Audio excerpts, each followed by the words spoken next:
You can win consistently for months and still be one bad week away from zero. Not because you got worse.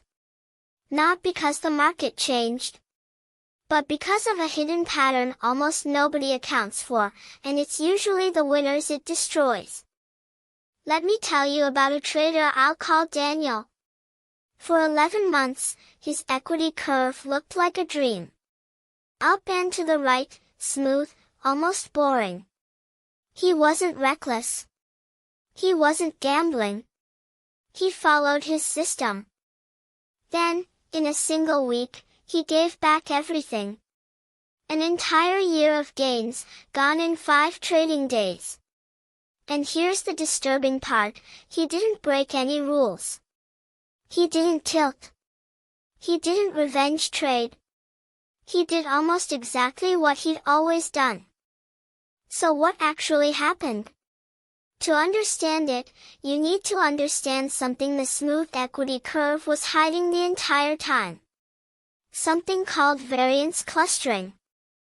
Most traders imagine their wins and losses spread out evenly.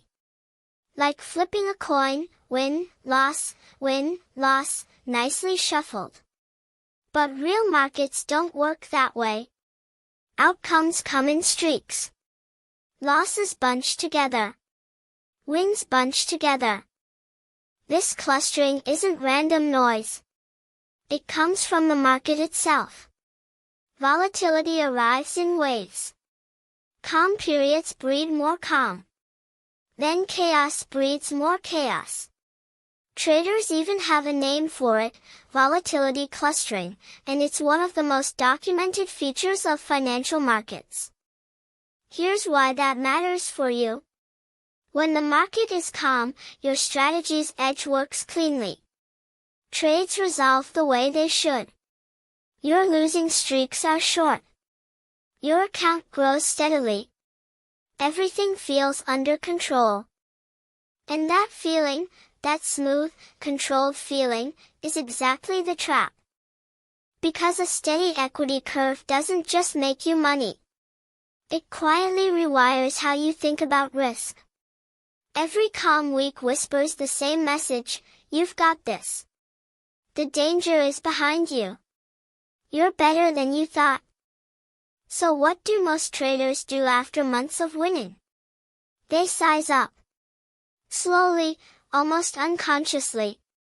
The position that felt terrifying in month 1 feels routine by month 8. The risk that used to keep them up at night now feels conservative. This is the core paradox. The longer your streak of calm, the bigger your positions grow, and the closer you drift to the exact moment volatility clusters back to life. Think about the timing. Volatility is lowest right before it spikes. The calm isn't a sign the storm is gone. It's the incubation period for the next one.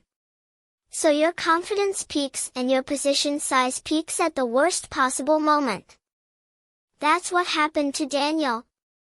Over 11 calm months, he'd quietly tripled his position size. He didn't feel reckless doing it. Each increase was small and justified by results. But he was now betting 3 times as much, right as the market shifted regimes.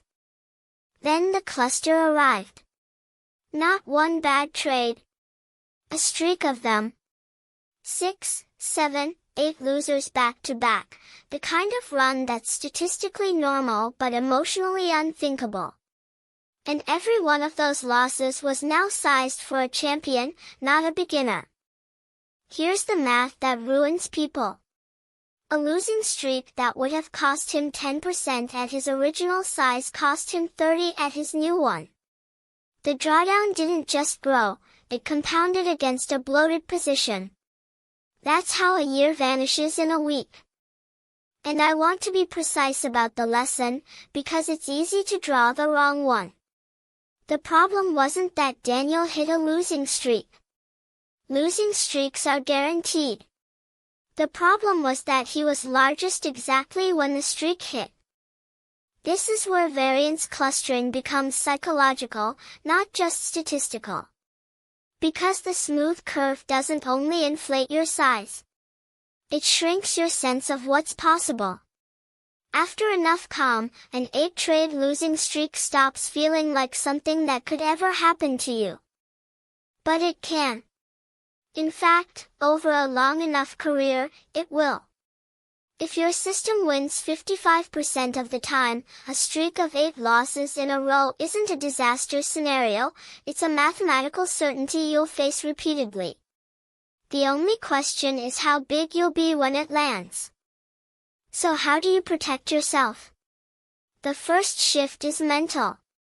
Stop treating your equity curve as feedback on your risk. A rising curve doesn't mean your risk is safe. It often means you're borrowing calm you'll have to repay later. The second shift is structural. Decouple your position size from your recent results. Your size should be a rule, not a mood. If you tie it to how confident you feel, you'll always be biggest right before the cluster arrives.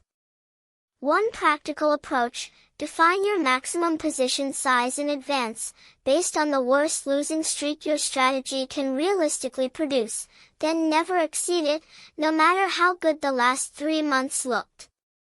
Let your winning streaks feel almost frustratingly underleveraged.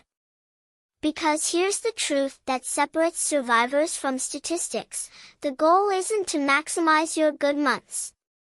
It's to guarantee you're still in the game when the bad cluster hits. Survival first. Size second. The third shift is expectation. Assume the streak is coming. Not as fear, as planning. When you know a run of losses is inevitable, you build your account to absorb it instead of being ambushed by it. You stop being surprised by the normal. Daniel actually came back. But not by finding a better system. He found the same edge he always had. What changed was that he capped his risk to survive the clusters he now knew were coming. His curve got less exciting, and his career got a lot longer. So the next time your equity curve looks smooth, calm, and effortless, don't relax. That's the signal to check your size. Because the steadiness you're enjoying isn't proof you've beaten variance. It's the quiet before variance clusters back. Winning for a year proves you have an edge. Keeping it proves you understand risk. And the traders who last aren't the ones who never hit the bad week, they're the ones who were small enough to survive it.